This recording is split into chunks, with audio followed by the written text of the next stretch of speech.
If you have your Bibles, I invite you to turn in them to Romans chapter 1. Romans chapter 1.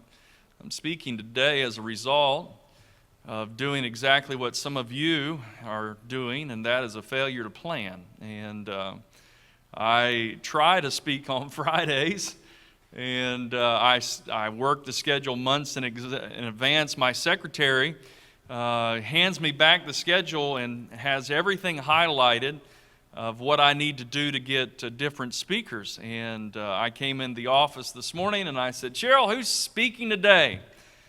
And she turned the page around and showed me that she had highlighted it and I had failed to secure someone for today. I went to my office, I looked at my sheet where I keep track of it, and I had Dr. Alan Brown down with a question mark beside it, which meant I'm thinking about this, I need to do something, and I didn't. So here I am. And so that meant that my morning was shifted, and meetings were bumped, and so here I am, and I'm blessing the Lord this morning. Amen?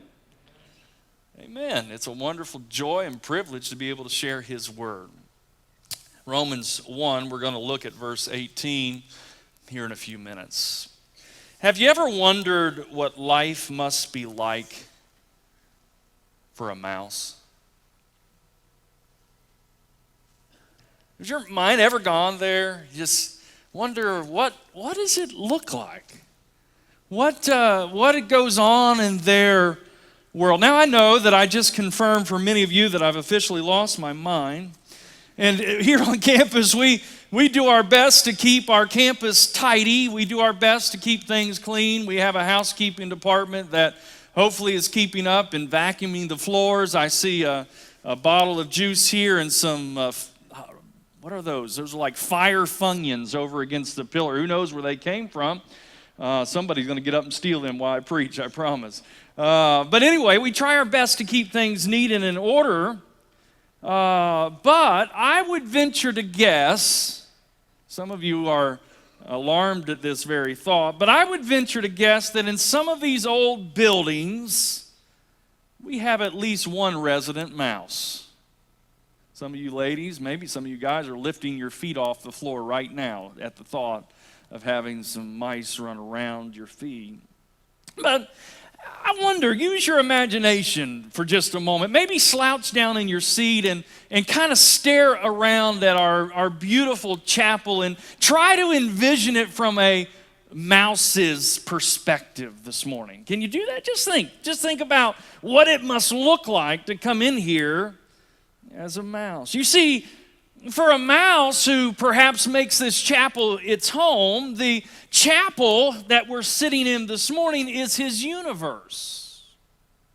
I can see him in my mind. I know I have a great imagination, but in my mind, I see Mr. Mouse and his family as he sits on the edge of the platform at night with his feet dangling over the side. Perhaps I've watched too many Tom and Jerry videos, I'm not sure, but I see him there as his legs dangle over the side of the platform. He throws his arms around his mouse wife, and his kids are lined up in a row beside him, and they stare at the vast ceiling above them. Can you imagine? Now, some of you just need to let go and start using your imagination this morning. I can see as he looks up at the ceiling and he declares with great wonder and awe, look at that stuff up there. Look at those things that are just hanging there. And look at those large moon-like things that are hanging in the center of this place. Look at those big beams that run across the ceiling there, up against the white sky. Yeah, you guys don't have an imagination, do you? Look at those cylinder beams that just seem to stretch endlessly from here on the ground all the way up into the heavens, at least in their mind. And then I see as this little family gets up from their perch on the edge of the platform, and they go to wherever they hide, wherever they sleep, and they fall asleep at night dreaming about the crumbs that some of you are spilling right now, trying to sneak a bite of a snack that you shouldn't be eating. But the mouse thanks you. He's appreciative of that because that means that he doesn't have to forage quite as hard later on tonight. He finds little morsels. Maybe you dropped a Skittle and he happily picks it up and takes it home, kind of like we eat ice cream at night, brings it to his kids. But what about, that's just the ordinary mouse. What about the super mouse? You know, maybe the scientific mouse, if you would. The mouse that if mice had NASA, he would be like the president of it. He knows every nook and cranny of this building. He's got wire rimmed glasses that hang down on his nose. You know, the kind of people or the kind of mouse that is interested in what the rest of us think is boring. He's been on top of that white sky. He's run around. He's seen the chases, and he's been inside the air-conditioned ductwork. He's been inside the storage cabinets off to the side here. He knows that there's some music stored in there from years ago that's fallen behind something. He's been under the platform. He knows all of the wires. He knows all the conduits. He knows the shortcut from right here on the platform down into classroom A. He even knows how to get to classroom B. He's been there and done that. He knows everything about this place. And when his friends gather around him and they listen to him talk, he talks about seeing things high above the white sky. Things like piles of smelly rags in cubicles up there. Some of you guys now know he's been in your room. Or piles of food, you know, little bits of cereal that has spilled from your nightly snack. Or that box of pizza that you thought no one wanted, the NASA mouse has enjoyed. Bits of sandwiches. He's been everywhere.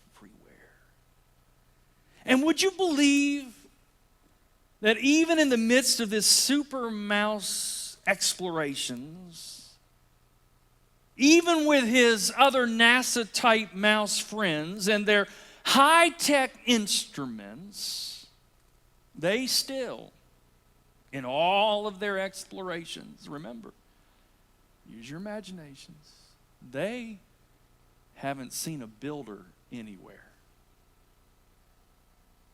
In fact, there's not a mouse, I can guarantee this, there's not a mouse in this building that can remember life without this place. This is all there is, you can hear them say time to time. I can also hear them as they sit in their science class. You know, mice have science classes. And they discuss things like, wow, you know, one day, a bunch of plaster and wood and fabric and metal, glass must have just been spinning in this massive whirlwind. And this came out of it. Isn't that neat? Must have been some kind of whirlwind. It must have been really special to be able to produce. I mean, just think about that. This massive whirlwind, and all of the particles came together just in the right form, just in the right fashion, and voila, we have a Adcock Chapel. Well, they don't know the name. They just know it's home. So they conclude that because no one has seen the builder, and there's no way that a mouse could ever build such a fantastic edifice, and because they can't explain it, there must be no builder, right? And so the president of the Federation of Mice meets with his NASA equivalent, and they determine that since there's no builder, we'll just worship the building. We'll do what we want in the building. And so there's a motion, just like all meetings, there's a motion and a second, and all in attendance in the meeting says aye. The motion, or except one, and the motion carries. The determination is made. There's no such thing as a builder of this structure. Now, if there was any question when I started about my sanity, I've convinced you that I've lost it. Except, this is exactly what our world is doing. This is exactly what evolutionists and, frankly, hedonists have done. Since he or she has never seen the builder or creator, he or she has never seen the hands of the one that created the universe, they assume that there's nothing bigger than themselves. This is just a result of some kind of cosmic mixture coming together, and all of a sudden this world is what it is. Now, when we look at it through a mouse's eyes, we laugh and we snicker and we say how preposterous, it can't be so. But when we open the can, so to speak, and we look at our world, somehow we're deceived in believing that there might be some truth to that ideology. Nothing bigger than us, really. And because there is nothing beyond this life, because this is all that there is, and then if you follow that logic, you get there's no purpose other than your own pleasure. There's no moral absolutes. There's no eternal consequences. Life and the existence of life is really about me. There's no creator at all. And just like the chapel mouse that gazes at these massive beams and dreams of the snacks he might find under your seat, there's nothing more to life than just this. And so, this morning, what happens to society when it just views the world from the eyes of a mouse? What happens with a society or a culture that settles for this building instead of the rest of God's creation? Are there any consequences for a godless pursuit of selfish pleasure? Is there a price to pay? Is there an end to this road? The hedonist says, who cares? I may be bad, but so what?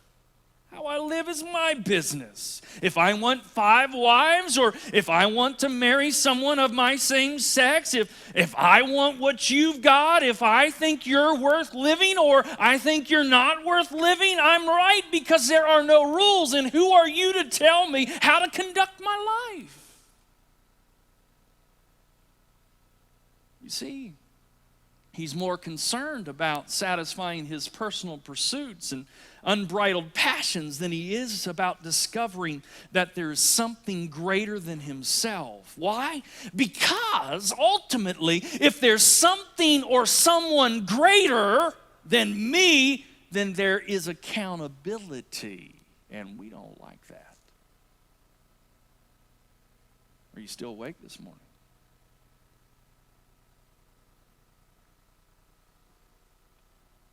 So we decide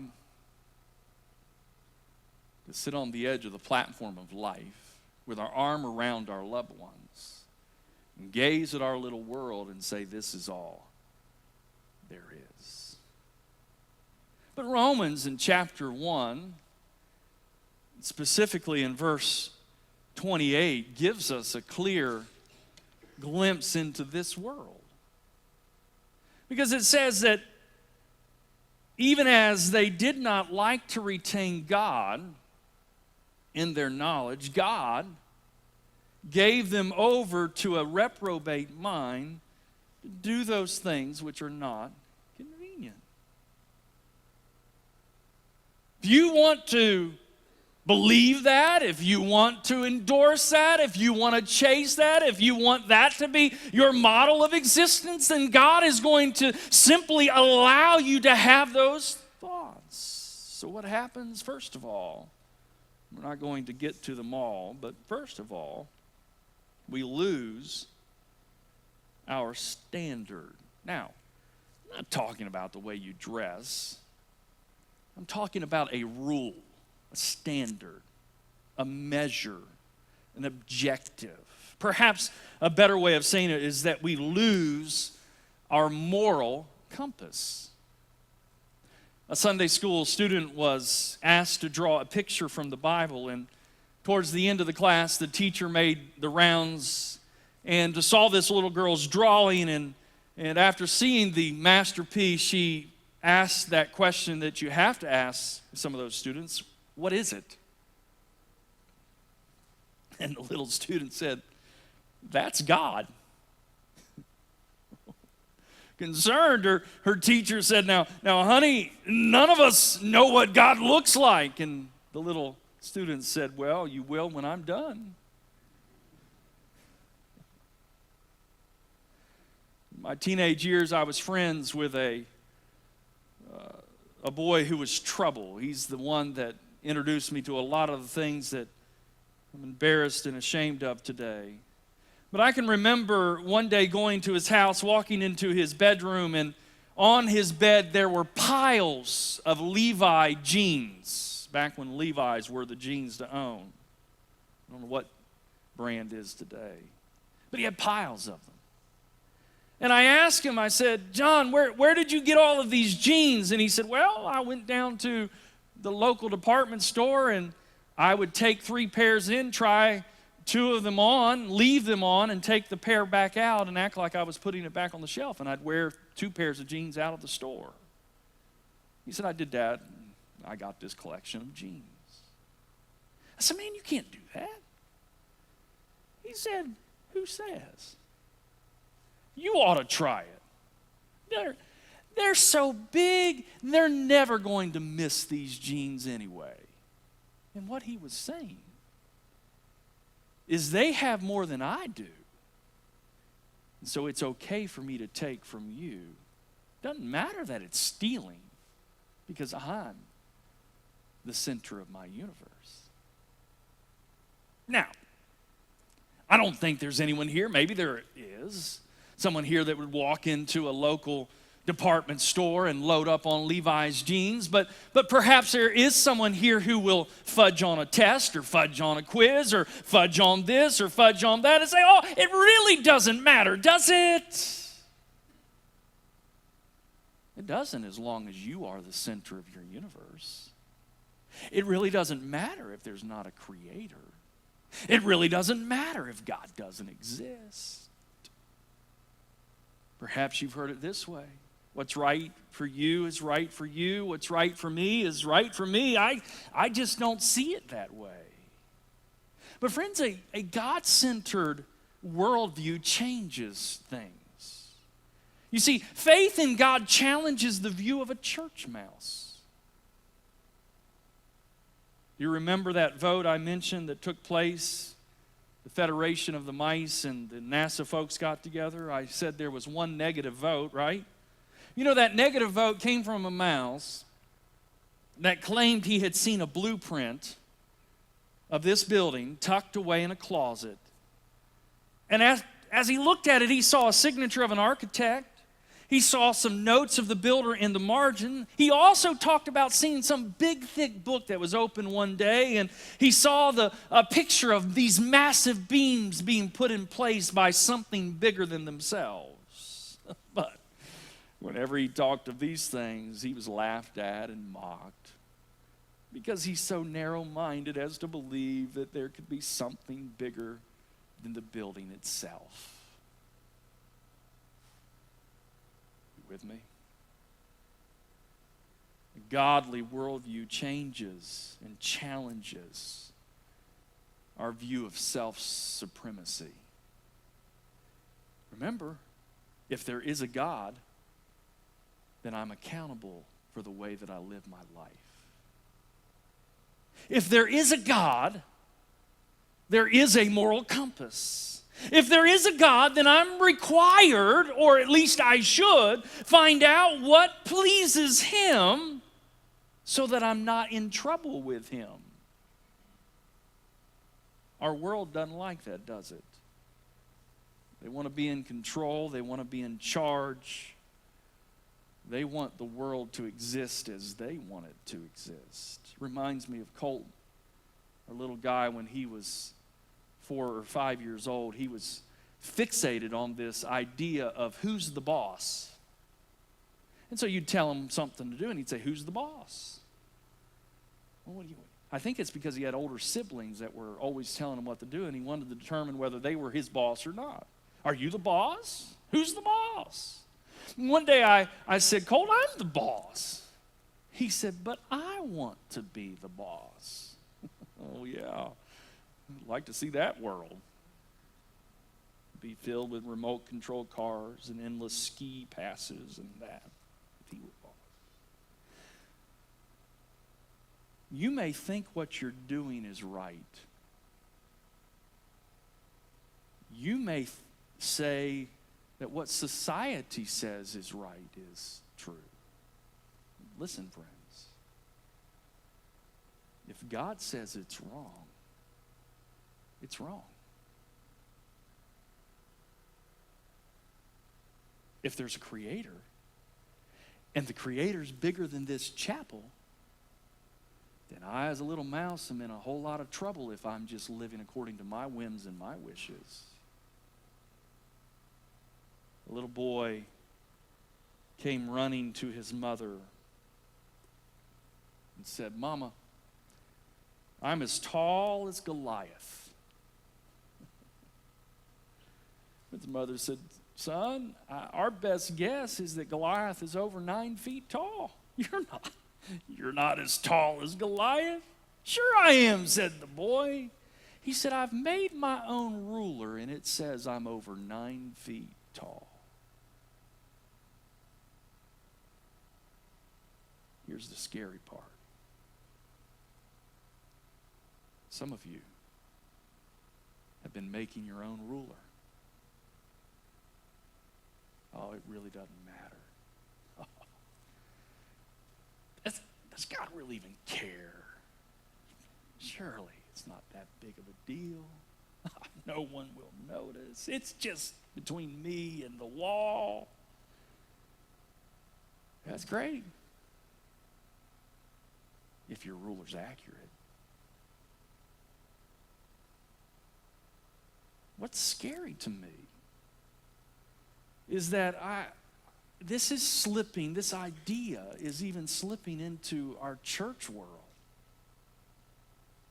And preachers hear this often. "Well, I just don't see it that way." Well, that's fine if I'm expressing my opinion. You have a right to disagree. If not, we're a cult. You have a right to another opinion, but it better be based on God's ruler and not yours.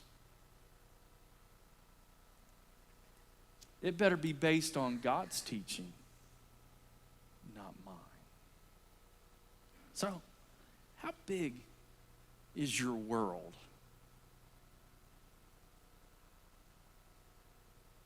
Who's in charge of your world? Who's making the measuring stick that you're measuring your life by? Are you looking at it through the eyes of a mouse with just this little small building with all of its beauty? Oh, it's a nice building. We try to maintain it. But if that's it, you're missing out. you're missing out on the beautiful reality. There is a Creator, and He cares infinitely for every single one of us. And we, as a result, better make sure our measuring stick is His. Right? We got to make sure we're following His standard, not ours. Father. We're glad you joined us.